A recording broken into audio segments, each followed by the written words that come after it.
Patti prematrimoniali e contratti di convivenza all'estero sono diffusissimi. Vediamo che cosa succede in Italia con Dorotea Gambardella.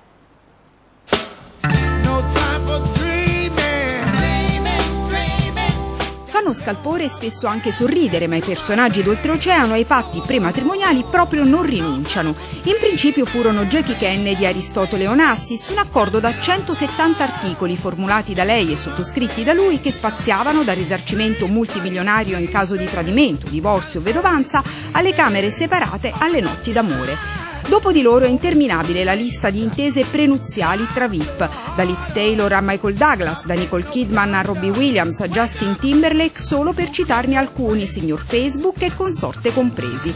Convolati a nozze nel 2012, Mark Zuckerberg e Priscilla Chan hanno lasciato molto poco all'improvvisazione, stabilendo perfino il tempo di qualità da trascorrere insieme, quantizzato in 2 ore a settimana. Bizzarrie da star? Forse. Certo è che in Italia la giurisprudenza li vieta e gli avvocati si dividono tra pro e contro. Potrebbero avere sicuramente carattere deflazionistico del contenzioso, ma sempre nel rispetto del coniuge individuato come soggetto più debole del rapporto.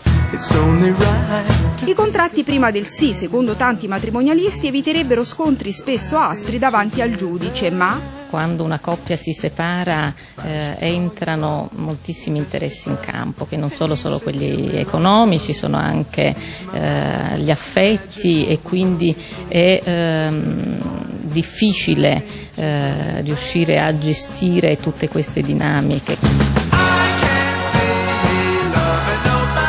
Per aggirare l'ostacolo normativo, qualche legale già fa firmare ai futuri sposi atti notarili o scritture private per stabilire, ad esempio, come suddividere gli stipendi tra budget domestico, spese per il tempo libero o per le emergenze. Alla fine queste convenzioni che potrebbero essere firmate potrebbero avere solo il valore di gentlemen's agreements, cioè accordi tra gentiluomini che possono essere osservati sempre nel rispetto dei diritti di tutti.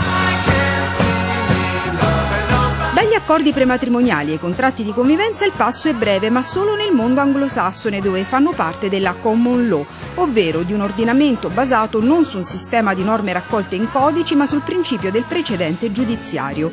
In Italia si è discusso molto di questo tema controverso, senza ancora trovare soluzioni legislative. I cosiddetti PACS sono stati al centro di grandi dibattiti politici, ma nulla hanno a che fare con i contratti di convivenza, anche se pure questi ultimi non sono visti di buon occhio dalla classe forense. I contratti di convivenza sono dei contratti che cercano di supplire alla mancanza in Italia di una disciplina normativa. Questo limite restringe l'ambito operativo in quanto lo limita agli aspetti patrimoniali tipici della convivenza e impedisce appunto di regolamentare aspetti strettamente personali. Ecco nel dettaglio il contratto di convivenza che cosa può disciplinare. Il problema del mantenimento sia durante il rapporto che eventualmente nel caso di cessazione della convivenza stessa, come si contribuisce alle spese del ménage, chi contribuisce in quale misura, e poi le questioni relative ad esempio alla sorte dei cosiddetti acquisti, come per esempio la casa in cui si abita, oppure la casa delle vacanze, oppure un'automobile. Basandosi sulle regole generali dei contratti, anche quello di convivenza si fonda sul principio che produce effetti solo tra i firmatari, a meno di disposizioni specifiche che possano riguardare eventuali eredi.